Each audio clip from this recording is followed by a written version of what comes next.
Vi anticipo già che nel piano di sanità pubblica è previsto che entro il quinto giorno facciamo un test a tutti coloro che sono a casa malati, quindi viene modificata la linea e anche codificata meglio. Questo in virtù del fatto che c'è questa novità che adesso siamo anche autorizzati a fare le infusioni di idrossiclorochina a domicilio.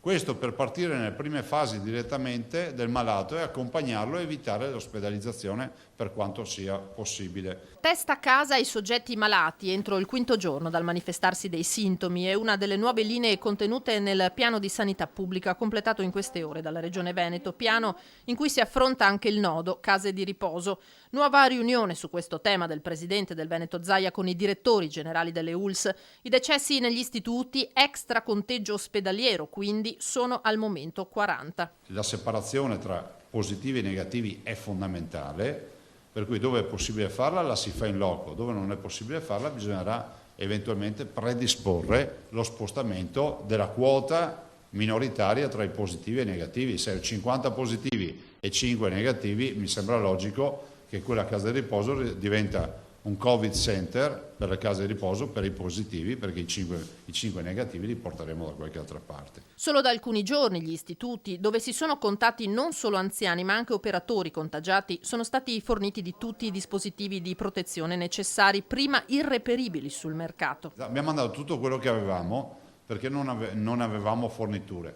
Adesso siamo in una condizione nella quale forniamo alle ULSS più o meno 250.000, 300.000 dispositivi al giorno. Adesso c'è offerta di materiale, noi ne abbiamo comprati 13 milioni e mezzo di mascherine, insomma stiamo andando a regime, tanto è vero che tutte le mattine inviamo il fabbisogno più un tot per ogni ULSS da dedicare ai centri servizi e ovviamente alle case di riposo. Infine l'appello lanciato a supermercati e farmacie perché rendano disponibili sui loro banchi le richiestissime mascherine. Io vedo che sul mercato a noi ne offrono vagonate di mascherine chirurgiche.